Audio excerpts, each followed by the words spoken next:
It's mid-year outlook release day here in LPL Research, and we could not be more excited. The theme for this release is called Still Waiting on the Turn, which expands on our initial 2024 outlook, A Turning Point. This mid-year update offers fresh insights into the economic and market landscape, along with their potential impact on investment portfolios. And while I'd love to be able to cover everything in the Street View video, today's video will be on, well, what else? The fixed income markets and the big themes we expect to play out over the next few quarters. But be sure to check out the broader mid-year outlook piece on LPL.com. Market pricing for Fed rate cuts has been volatile this year, which has meant bond prices have been volatile as well. We currently expect the Fed to cut rates this year by 0.5%, with more rate cuts likely coming in 2025. But while markets continue to wait for rate cuts, a lingering question remains.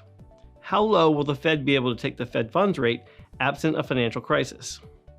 The answer to that question has major ramifications on the overarching shape of the U.S. Treasury yield curve and, by extension, the ability for longer maturity Treasury yields to fall meaningfully from current levels during this Fed rate cutting cycle. The first chart is probably my wonkiest chart, but arguably the most important. Current market pricing, which is the squiggly light blue line, suggests the Fed will only take the Fed funds rate back to around 4% or so before stopping its rate cutting campaign. If that is true, the 4% Fed funds rate will keep longer maturity yields from falling meaningfully from current levels. And perhaps paradoxically, that is a good thing for fixed income investors and savers because that keeps income levels elevated.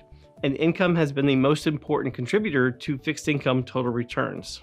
With the Fed seemingly unlikely to lower interest rates until after the summer months at the earliest, the higher for longer narrative has kept a lid on any sort of bond market rally. And while falling interest rates help provide price appreciation, in this current environment, fixed income investors are likely better served by focusing on income opportunities, which has been the traditional goal of fixed income investors anyway. For many financial markets, the primary driver of total returns is price appreciation. You buy a stock, for example, and total returns are largely predicated on the price of that stock going higher, though dividends play a role. For bonds, it's different. This chart shows the breakout between price returns, which are the light blue line, and index total returns, which is the dark blue line. The difference between those two lines is the contribution from income. And since the inception of the Bloomberg Aggregate Bond Index, over 90% of total returns have come from the income component, with the remainder coming from price appreciation. Right now, investors can build a high-quality fixed income portfolio of U.S. Treasury securities, AAA-rated agency mortgage-backed securities, and short maturity investment-grade corporates that can generate attractive income. Investors don't have to reach for yield anymore by taking on a lot of risk to meet their income needs. And finally, let me start by saying cash is no longer trash. Cash is absolutely back as a legitimate asset class again, particularly for those investors that have a time horizon measured in a few quarters or even a few years. But there's an optionality that you get from bonds that you don't get from cash. While current yields for bonds and cash are similar, bonds offer portfolio protection and potential price appreciation if an unexpected event negatively impacts the economy that you just don't get from cash. So if we're wrong about the economy and it slows more than we think it will, the Fed may in fact cut interest rates more than markets are expecting, which would be beneficial to fixed income investors. And in the meantime, you can clip coupons and generate attractive income with bonds. Now, over the past 40 years, bonds have averaged around 6.1% annually versus a 3.5% return for cash. And bonds have been consistent outperformers.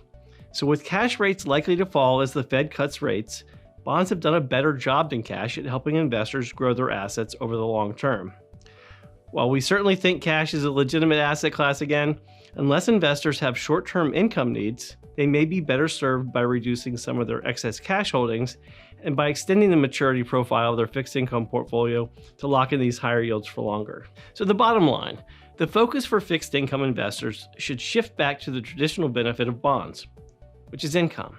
Current high starting yields offer attractive risk-adjusted returns, even without significant price appreciation. Additionally, bonds can help reduce overall portfolio volatility compared to stocks. With the Fed likely to begin cutting rates in the second half of 2024, investors should consider using bonds to replace some excess cash holdings. And by moving into high-quality fixed income, investors can lock in these attractive yields for longer and fortify their overall portfolios. Thanks for listening, and make sure you check out the full mid-year outlook piece on LPL.com. Take care.